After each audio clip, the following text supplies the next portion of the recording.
menyebutkan bahwa malam itu, waktu malam lebih afdal daripada waktu siang dengan beberapa alasan.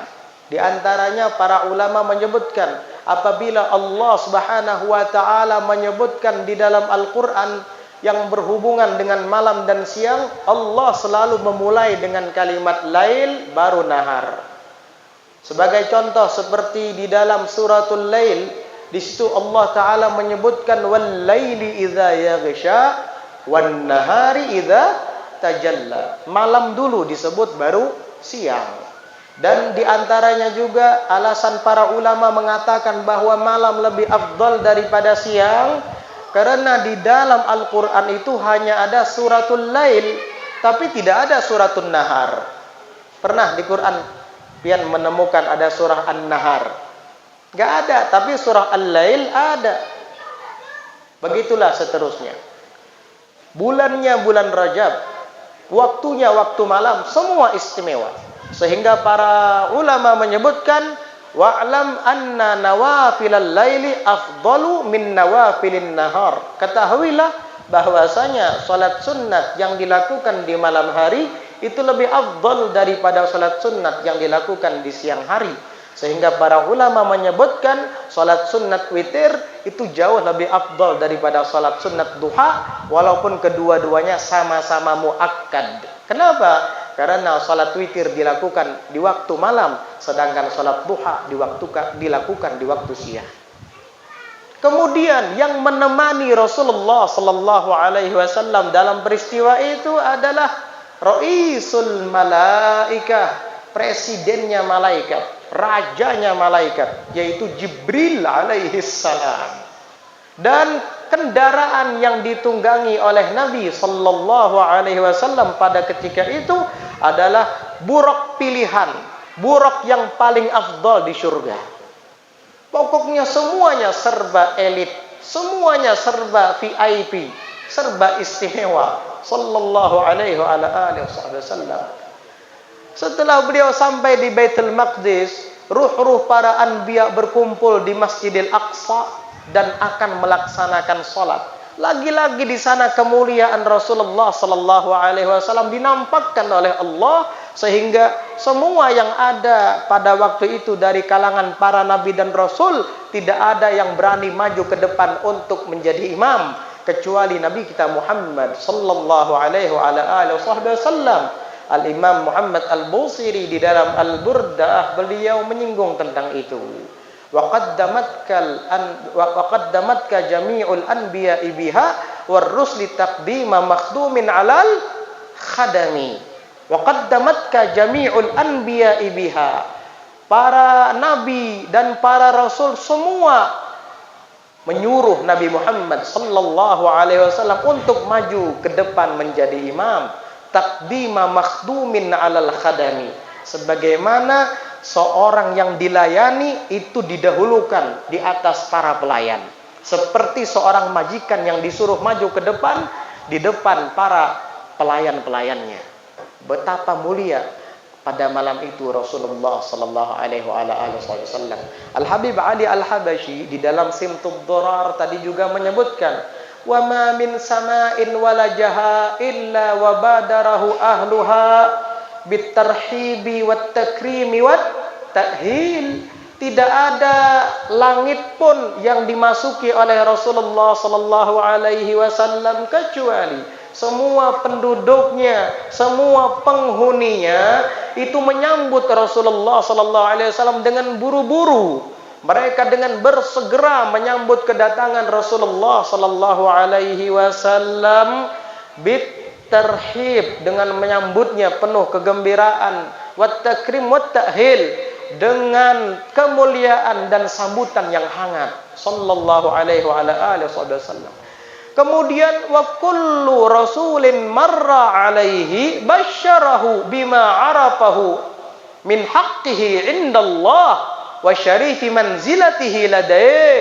Dan setiap rasul yang dilewati oleh Rasulullah sallallahu alaihi wasallam di langit, mereka semua memberikan kabar gembira kepada Nabi Muhammad sallallahu alaihi wasallam karena Mereka semua tahu bagaimana kemuliaan dan hak Nabi Muhammad sallallahu alaihi wasallam di sisi Tuhannya Allah Subhanahu wa taala, dan mereka juga mengetahui betapa mulianya kedudukan Nabi Muhammad sallallahu alaihi wa ala alihi wasallam di sisi Allah Subhanahu wa taala. Sehingga disebutkan dalam riwayat di langit pertama ketika Jibril membawa Rasulullah sallallahu alaihi wasallam, Jibril mengetuk pintu langit. Ketika itu dikatakan, "Man hada?" Faqala Jibril, "Ana Jibrilul Amin." Faqala, "Wa man ma'ak?" Faqala, "Muhammad bin Abdullah sallallahu alaihi wasallam." "Awaqad ursila ilaih?" Faqala, "Na'am." Ketika Jibril mengetuk pintu langit, terdengar suara, "Siapa di depan pintu?" Jibril mengatakan, "Saya Jibril." "Siapa bersamamu?" "Bersama saya Muhammad bin Abdullah sallallahu alaihi wasallam." "Apakah dia diutus untuk datang ke sini?" "Iya," kata malaikat Jibril.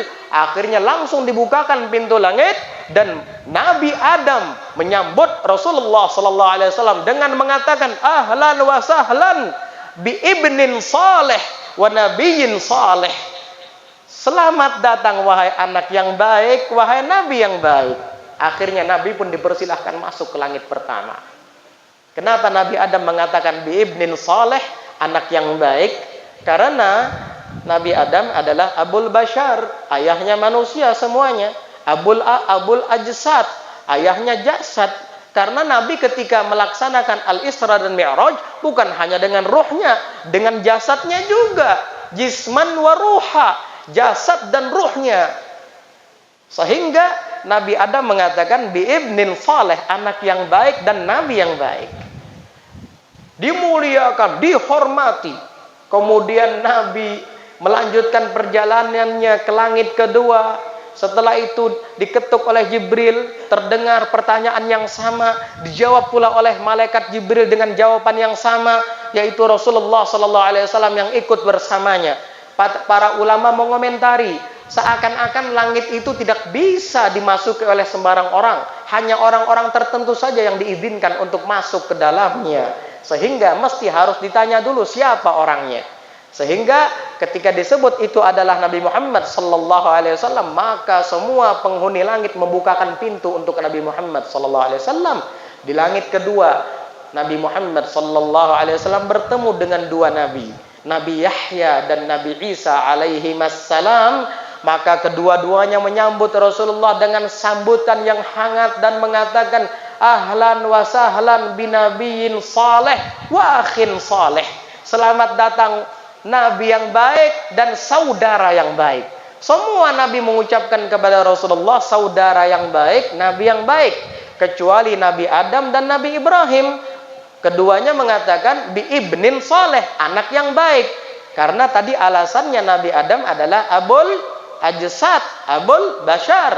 Adapun Nabi Allah Ibrahim alaihi salam mengatakan bi ibnin saleh, anak yang baik, karena memang Rasulullah sallallahu alaihi wasallam dari jalur nasab, garis keturunan bersambung kepada Nabi Allah Ismail, dan Nabi Ismail adalah putra Nabi Ibrahim alaihi wassalam. Jadi begitu. Di langit ketiga bertemu lagi dengan Nabi Allah Yusuf alaihi salam. Di langit keempat bertemu lagi dengan Nabi Allah Idris alaihi salam. Di langit kelima bertemu lagi dengan Nabi Allah Harun alaihi salam. Di langit keenam bertemu lagi dengan Nabi Allah Musa alaihi salam. Di langit ketujuh bertemu dengan Nabi Allah Ibrahim alaihi salam. Wa ala nabiyyina afdhalus salah wa azkat tahiyati wat taslim.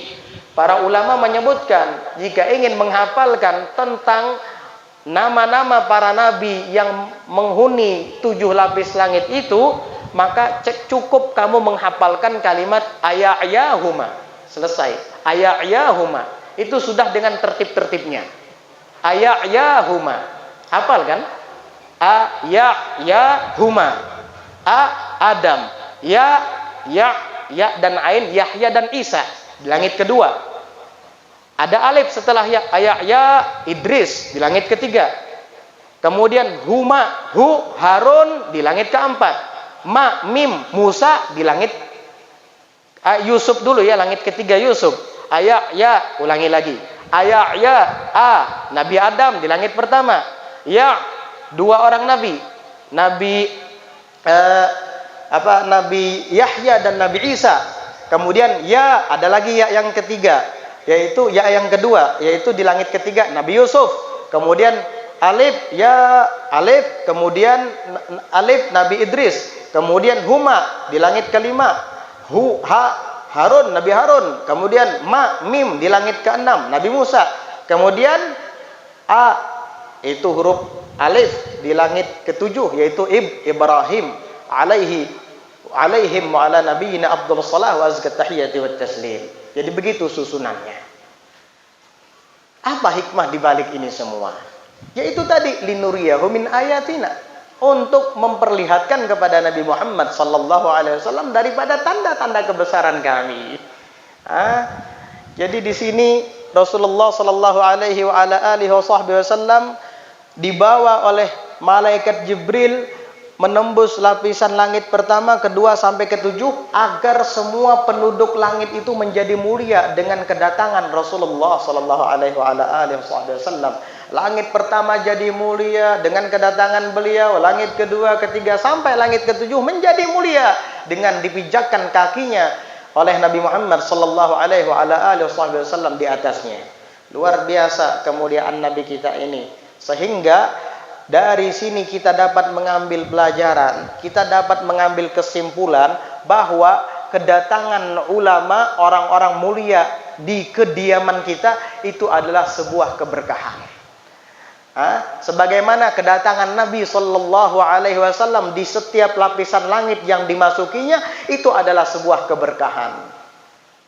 Guru kita Al-Habib Umar bin Muhammad bin Salim bin Hafid menceritakan, kata beliau, dulu di Baghdad sana ada salah seorang pengembara dari kalangan solihin yang ahli kasyaf. Ketika sampai di daerah Baghdad, beliau mendapati kota Baghdad itu, dan di antara sekian banyak rumah warga yang ada di kota Baghdad, beliau dapati di sana ada sebuah rumah yang penuh dengan cahaya.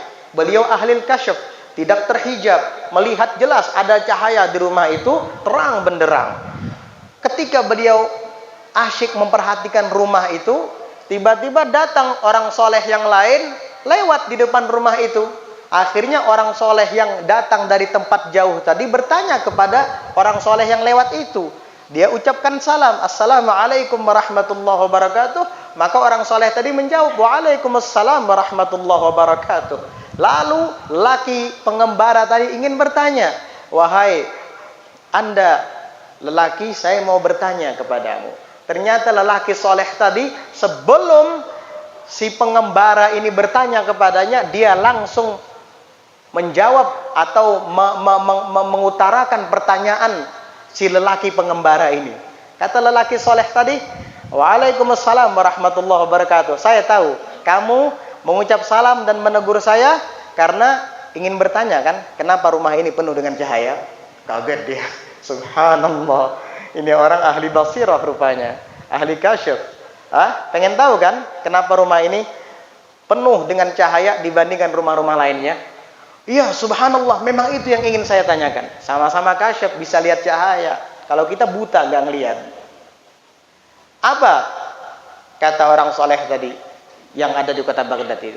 Ketahuilah, rumah ini dulu sempat disinggahi oleh Imam Junaid bin Muhammad al-Baghdadi. Junaid di dalam rumah ini sempat tinggal selama 3 hari. Rupanya dalam 3 hari itu Imam Junaid beribadah di rumah orang ini. Hingga setelah 3 hari berlalu, dia pun pergi keluar dari rumah itu untuk melanjutkan perjalanannya. Maka cahaya yang kamu lihat barusan itu adalah bekas daripada cahaya ibadahnya Junaid al-Baghdadi selama 3 hari di rumah orang tersebut. Subhanallah. Itu cahaya bertahun-tahun gak hilang-hilang. Inilah keutamaan apabila ada orang soleh mau menginjakkan kakinya ke kediaman kita, ke rumah kita. Rumah kita akan penuh dengan keberkahan. Jadi ini mengajarkan kepada kita untuk senang dan cinta kepada orang soleh, suka dan sayang kepada mereka. Dan itu keuntungan bagi kita, bukan keuntungan bagi beliau. Ya, kita yang menyayangi yang untung. Kalau beliau tidak minta disayangi, tidak minta dihormati. Ya. Kita yang menghormati dan menyayangi mereka yang untung. Makanya Ka'bul Ahbar menyebutkan dalam sebuah riwayat, kata Ka'ab al-Ahbar, innallaha yuhasibul abda yaumal qiyamah. Sesungguhnya Allah itu kelak akan memperhitungkan amal hamba-hambanya di hari kiamat. Fa in rajahat sayiatuhu hasanatih yu'maru bihi ilan nar.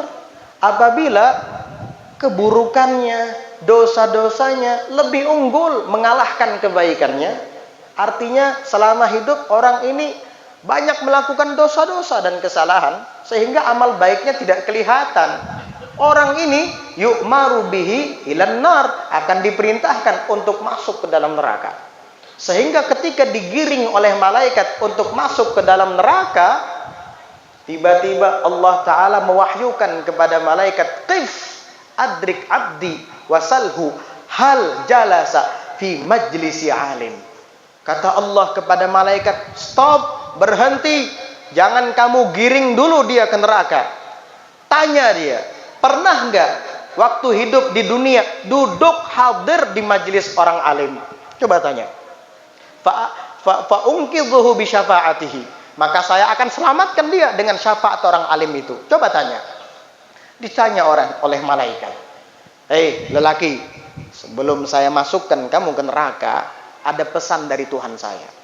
Waktu kamu hidup di dunia, pernah nggak dulu hadir di majelis orang alim?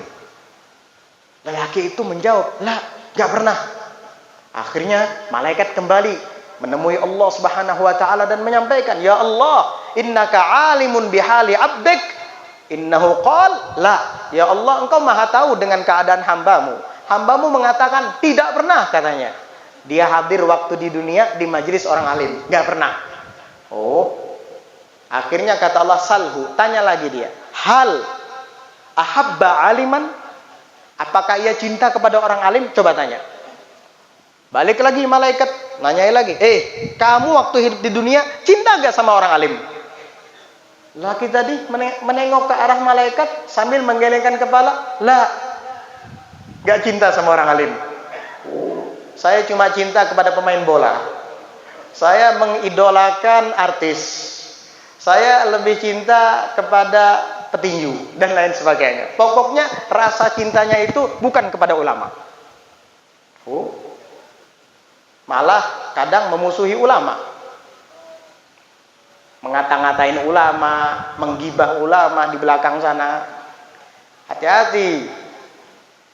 Ittaqu luhumal ulama fa innaha masmuma. Hati-hati kamu, waspada dengan daging-daging para ulama. Daging-daging para ulama itu beracun. Ente menggibah dia sama dengan makan daging dia. Hati-hati, siap-siap keracunan nanti. Bahaya. Udah. Dia jawab, gak pernah cinta sama sekali dengan ulama. Aduh, kata malaikat, parah ini. Datang lagi, ya Allah, hambamu mengatakan dia gak pernah cinta dengan ulama. Oh, salhu, tanya lagi dia, hal jalasa ala ma'idatin ma'a alim.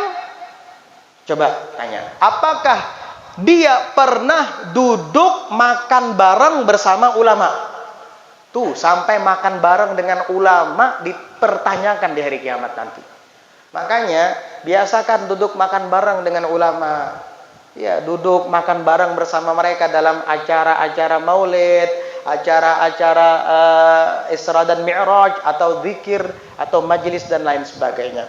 Biasakan duduk makan bareng bersama mereka. Hatta tuan rumah. Iya, ini kadang-kala tuan rumah asik bersesurungan, aja ulun gampang aja, ulun tuan rumah. Bukan masalah gampang aja, supaya dapat barokah.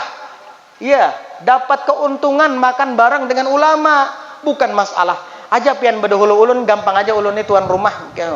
Atau ulun sudah kenyang, sudah berdahulu makan. Jangan. Walau hanya 2 atau 3 suap, ikut duduk bareng bersama ulama makan di situ. Karena itu akan dipertanyakan sama Allah Subhanahu wa Ta'ala di hari kiamat. Jadi ketika ditanya, pernah nggak kamu duduk makan bareng dengan ulama? Dia menjawab, la, tidak pernah. Subhanallah. Parah. Akhirnya malaikat tadi datang lagi kepada Allah. Ya Allah, hambamu mengatakan tidak pernah. Udah, kita masukkan ke neraka aja sudah. Kata Allah, oh, jangan dulu. Salhu, tanya lagi dia. Hal sakana fi sukkatin fiha alim. Coba tanya, apakah dia pernah tinggal di sebuah perkampungan yang ada orang alimnya? Tuh, sampai kampung kita dipertanyakan di hari kiamat. Ada orang alimnya nggak di kampung dia tuh? Coba tanya. Barangkali ada. Jadi yang menghubungkan antara dia dengan orang alim adalah kampung itu. Barangkali ada. Coba tanya. Pas ditanya, pernah nggak tinggal di sebuah gang, RT atau pedesaan yang ada ulamanya? Nengok lagi ke malaikat, geleng kepala. Lah, nggak pernah. Subhanallah, parah ini. Ya, nggak paham kampungnya itu kampung apa itu? Kampung Texas mungkin. Nggak ada ulamanya di kampung itu. Subhanallah. Beruntung pian di Sumber apa? Sumber Baru ya, Desa Sumber Baru, iya. Kecamatan Jorong, Sungai Baru ya, Desa Sungai Baru, Kecamatan Jorong ini. Banyak ulamanya di sini, banyak guru agamanya di sini. Alhamdulillah, keuntungan bagi pian. Ya, kalau nanti ditanya, pernah nggak tinggal di kampung yang ada ulamanya? Pian bisa jawab, alhamdulillah pernah ya Allah. Iya, di tempat saya banyak majelis taklimnya ya Allah. Kan enak kalau kayak gitu. Coba lihat di daerah-daerah lain, kasihan. Iya, banyak yang kosong dari ulamanya. Dan mereka berharap agar ada ulama yang siap mengajari mereka ke sana. Kasihan sekali. Alhamdulillah di sini tidak perlu mencari dari luar. Ada ulama-ulama di tempat kita. Alhamdulillah. Ini nikmat daripada Allah Subhanahu wa taala yang harus pian syukuri. Bagaimana cara mensyukurinya? Ya dengan menghadiri majelis-majelisnya. Jangan menjauh dari mereka, apalagi menggunjing mereka. Jangan, datangi, duduk, ikut belajar dengan mereka. Begitu caranya. Ya. Lalu kemudian Allah suruh lagi, salhu, tanya lagi dia. Hal wafaqasmuhu isma alimin au nasabuhu nasaba alim? Coba tanya. Barangkali namanya sama dengan nama orang alim atau garis keturunannya ada sama dengan garis keturunan orang alim. Mungkin ada. Coba tanya lagi. Tanya lagi oleh malaikat. Nama kamu siapa? Hah? Siapa nama kamu? Nama ulama enggak? Ini namanya Robert. Aduh, nama Robert. Iya. Namanya Mardona. Itu Beb, saya ngasih nama anak Mardona Beb, karena ada di Maulid Habib Umar tuh. Nama Mardona Beb. Emang ada di Maulid Habib Umar? Itu Beb, di doa itu ada Beb. Washfi ajilan Mardona. Loh, itu bukan Maradona. Itu Mardona. Apa? Tahu arti Mardona? Orang yang sakit. Udah, itu namanya anak orang yang sakit. Sakit terus anak ente. Nama anak Maradona. Enggak, itu kan pemain bola, Bib, ada di Maulid dia ulame. Dikira mana Maulid dia ulame? Ternyata wasfi ajilan Maradona. Maradona tuh orang yang sakit. Ngasih nama anak sakit. Penyakit. Subhanallah. Ya, ngasih nama yang baik-baik. Pengen nama yang gaul-gaul, ya, tapi nggak baik, nggak bagus juga. Ya. Yang ini namanya Setiawan, yang itu namanya Irawan, yang ini namanya Marwan, yang ini namanya pengen Wan-Wan juga. Akhirnya ngasih nama anak Sariawan. Apa? Biar keren ada Wan-Wannya. Sariawan itu penyakit, bukan keren. Iya, kasih nama anak yang baik-baik. Nama ulama Abdul Qadir, iya, Muhammad, Ahmad, kan bagus. Apa kita kekurangan nama apa? Ya, banyak sekali nama-nama Islami. Kenapa nyari nama-nama yang nggak bagus? Itu dipertanggungjawabkan kelak di hari kiamat. Pas ditanya, namanya nggak seperti nama orang alim, kemudian nasabnya juga tidak ada nyambung dengan garis keturunan orang alim. Akhirnya apa? Malaikat sumpek, malaikat bilang sama Allah, udah kita masukkan ke neraka aja sini. Oh, tunggu dulu kata Allah. Itu rahmatnya Allah luar biasa. Akhirnya apa? Salhu, tanya dia, hal ahabba ahadan yuhibbu alima. Apakah dia dulu pernah cinta, suka sama orang, yang orang itu suka dengan ulama? Coba tanya. Ini tanya, terakhir ini. Terakhir. Kalau kamu masih begitu, kamu menjawab lak juga, masuk neraka kamu. Apa itu? Kamu dulu waktu di dunia pernah nggak cinta kepada orang yang orang itu cinta kepada ulama? Nah, kalau itu alhamdulillah pernah, dia bilang. Iya. Ya sudah, saya sampaikan sama Allah ya. Ya Allah, dia bilang, iya, pernah dia cinta kepada orang, bukan ulama, tapi orang ini suka dengan ulama. Oh, baik-baik kata Allah. Udah. Berkat kecintaannya kepada orang tersebut, yang orang itu cinta kepada ulama, aku berikan dia keselamatan dengan berkat syafaat ulama tersebut. Akhirnya dia tidak jadi digiring ke neraka. Akhirnya dia selamat dan digiring ke surga. Luar biasa. Iya. Itu nasibnya lagi beruntung. Iya. Jangan dituruti. Wah, saya nggak mau sholat lagi, saya nggak mau puasa lagi. Cukup cinta dengan ulama. Iya, hati-hati, beda nasib ente sama dia nanti. Iya, jangan salah paham. Itu nasib dia beruntung waktu itu. Kita belum tentu kayak dia. Yang penting kita cinta dengan ulama. Cinta dengan orang yang cinta kepada ulama saja bisa seperti itu. Bagaimana kalau kita cinta dengan ulamanya? Udah gitu kita dekat dengan dia. Udah gitu kita sering makan bareng bersamanya. Udah gitu kita selalu duduk di majelisnya. Pasti kita akan mendapat kemuliaan daripada Allah Subhanahu wa taala. Jadi berkunjung kepada para ulama, berkunjung kepada kaum salihin, itu dipraktekkan oleh Nabi Muhammad sallallahu alaihi wasallam di malam Isra dan Mi'raj, dan itu termasuk bahagian daripada ayat-ayat kebesaran Allah. Jadi berkunjung kepada orang-orang soleh bahagian daripada tanda-tanda kebesaran Allah. Karena di antara tanda-tanda kebesaran Allah yang diperlihatkan oleh Allah pada malam Isra dan Mi'raj adalah kunjungan Nabi kepada para anbiya dan mursalin yang ada di 7 lapis langit. Ini bahagian dari tanda-tanda kebesaran Allah. Makanya dianjurkan kita untuk berziarah kepada para ulama, baik yang masih hidup atau yang sudah wafat. Biasakan seperti itu. Karena mendekat dengan mereka itu keuntungan bagi kita. Apalagi kalau mereka sudah cinta dengan kita. Apalagi kita sudah ada dalam hati mereka. Dikenang oleh mereka. Kenapa? Dan apa keuntungan kita apabila ada di dalam hati mereka? Kan kita tahu bahwasanya Allah Ta'ala itu memandang dari hamba itu terlebih dahulu adalah hatinya. Bukan jasad dan fisiknya, tapi hatinya. Nah, orang alim, orang soleh itu hari-hari hatinya dipandang sama Allah.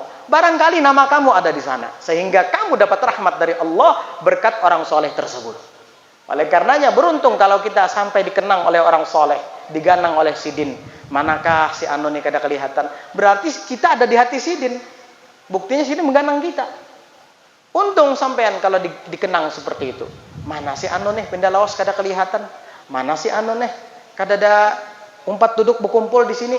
Nah, kalau diganang seperti itu berarti kita ada di hati si sidin. Beruntung kalau kita ada di hati para ulama. Beruntung kita kalau ada di hati para salihin. Karena Allah selalu memandangi hati mereka. Dan rupanya di situ ada nama kita. Mudah-mudahan Allah Subhanahu wa taala jadikan hati kita sebagai hati yang cinta kepada para salihin, cinta kepada para ulama, cinta kepada ahlul bait Nabi, cinta kepada para sahabat Nabi, cinta kepada Rasulullah sallallahu alaihi wasallam, dan cinta kepada Tuhan kita Allah Subhanahu wa taala. Amin Allahumma amin. Allahumma ij'al jam'ana hadza jam'an marhuma wa tafarruqana min ba'dihi tafarruqan ma'suma wa la taj'al fina wa la minna wa la man hawalaina syaqiyan mahruma wa matrudan an rahmatika ya arhamar rahimin. Allahumma barik lana fi Rajab wa Sya'ban wa ballighna Ramadan wa a'inna fihi 'ala as-siyam wal qiyam wa 'ala tilawatil Qur'an bi rahmatika ya Rahim ya Rahman. Rabbana atina fid dunya hasanatan wa fil akhirati hasanatan wa qina adzaban nar. Wa sallallahu ala sayyidina Muhammadin an-nabiyil ummi wa ala alihi wa sahbihi wasallam. Walhamdulillahi rabbil alamin. Wassalamu alaikum warahmatullahi wabarakatuh. Waalaikumsalam.